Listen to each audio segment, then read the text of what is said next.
ఏపీలో అంటే ఇంక ఎలక్షన్లు 3 నెలలు ఉన్నాయి, 2 నెలలు ఉన్నాయి కాబట్టి ఇప్పుడు ఎట్లాగైనా జగన్మోహన్ రెడ్డి గారిని బెదిరించవచ్చని ఒక పెద్ద ప్లాన్తో అంగన్వాడీ వర్కర్లు అందరూ ధర్నా చేస్తున్న విషయం మనందరికీ తెలిసిన విషయమే. వీళ్ళు సమ్మె చేస్తున్నారు. అంటే ఎన్ని చర్చలు జరిపినా లొంగేటట్లేరు. ఎందుకంటే వీళ్ళ వెనకాల పెద్ద రాజకీయ పార్టీనే ఉందని తెలుసు. అది ఎవరు? వెన్నుపోటు చంద్రబాబు నాయుడు. ఇప్పుడు దీని గురించి ప్రభుత్వ సలహాదారు సజ్జల రామకృష్ణారెడ్డి గారు మాట్లాడుతూ, మేము వాళ్ళన్నిటికీ ఒప్పుకున్నాము, ఒక జీతాలు పెంచే విషయంలో తర్వాత ఎలాగో మేమే వస్తాం 3 మంత్స్ తర్వాత పెంచుతామంటున్నా కూడా వీళ్ళు వినడం లేదు. అంటే వీళ్ళ వెనకాల ఎవరో ప్రోత్సహిస్తున్నారని అని మాకు అర్థమైంది. వీళ్ళ వాట్సాప్ గ్రూపుల్లో ఒక ఆడియో కూడా విన్నాము మేము. ఇలా అంగన్వాడీల వాట్సాప్ గ్రూపుల్లో ఒక ఆడియో కూడా రిలీజ్ చేశారు, ఒక ఆడియో కూడా వచ్చింది. ఆ ఆడియోను విన్న తర్వాత వీళ్ళ వెనకాల రాజకీయ పార్టీ ఉందని మాకు అర్థమైపోయింది. మీరు రాజకీయ పార్టీలకు మీరు బలి కావద్దండి, మీరు మళ్ళీ అనవసరంగా మీరు మళ్ళీ ఇబ్బందుల్లో పడతారంటూ కూడా సజ్జల రామకృష్ణారెడ్డి గారు వివరించారు మీడియాకి. ఎందుకంటే మేము ఆ ఆడియో వినిన తర్వాత మాకు అర్థమైంది ఏంటంటే అక్కడ వీళ్ళని రెచ్చగొడుతున్నారు, ఒక రాజకీయ పార్టీ ప్రోత్సహిస్తున్నారు.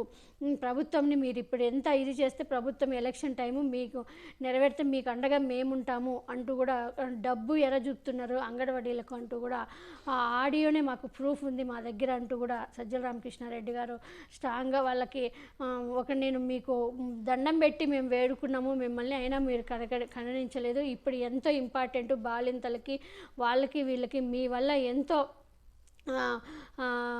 ఇప్పుడు మీరు సేవ చేయాల్సింది పోయి మీరు ఇలా ధర్నాలు చేయడం కరెక్ట్ కాదని మేము చేతులు ఎత్తి దండం పెడితే మీరు దాన్ని పట్టించుకోకుండా ఒక రాజకీయ పార్టీకి ఒక బలి అవుతున్నారు, వాళ్ళ కుట్రలో భాగం అవుతున్నారు, వాళ్ళ రాజకీయ కుట్రలకు మీరు బలి కావద్దండి అంటూ కూడా సజ్జల రామకృష్ణారెడ్డి గారు మీడియాకు వివరించారు. ఆడియో మెసేజ్లు కూడా వాళ్ళ గ్రూప్స్లో సర్క్యులేట్ అవుతున్నాయి చూసాం. ఎవరైతే చర్చలకు ఆ రోజు వచ్చారో నాయకులు, అంగన్వాడీ వర్కర్స్ నాయకులు మాతో చర్చలు జరిపారు. వాళ్ళు ఆడియో మెసేజెస్ ఉంటే విన్నాం.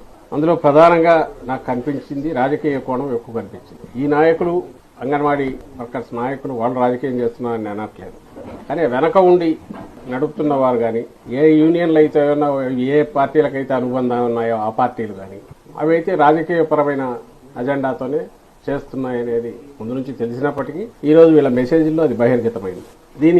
దీని రిపర్కషన్స్ ఇవి ఎంతవరకు ఉంటాయనేది ఆలోచించడం కంటే, ఇంతమంది ఉన్నాం కదా, 1,00,000 మందిమి, మనం అనుకున్నది రాకపోతే ప్రభుత్వాన్ని అయినా దించేంతవరకు పోగలం అనే ధీమా ఆ బయట నుంచి ఆర్గనైజ్ చేస్తున్న నాయకులు లేదా పార్టీల నుంచి ఉందని వాళ్ళ మాటల్లోనే వ్యక్తమవుతుంది ఆడియో ఇది వింటే. ఎగ్జాక్ట్లీ మేము ఏదైతే భయపడుతూ వచ్చామో, వాళ్ళను హెచ్చరిస్తూ వచ్చామో అంగన్వాడీ ఉద్యోగులు, అదే ఫైనల్గా జరుగుతుంది. నేను చెప్పదలుచుకున్నది ఒకటే, మేము అంతకుముందు అడ్రస్ చేసిన ఏవైతే సాల్వ్ కాగలిగినవన్నీ చేసుకుంటూ వచ్చాము. ఏదైతే ఇమ్మీడియట్ ఈ టర్మ్లోనే ఇప్పుడు చేయడం కుదరదు కాబట్టి తర్వాత భవిష్యత్తులో దాని గురించి, ఇది ఎన్నికల సమయం, ఎన్నికలు వస్తున్నాయి, అయిపోయాక తర్వాత మాట్లాడదాం, దాని గురించి ఏదైనా సానుకూలంగా చేయడానికి ప్రయత్నం యాజ్ ఆఫ్ నౌ అయితే చేయలేమని చెప్పారు.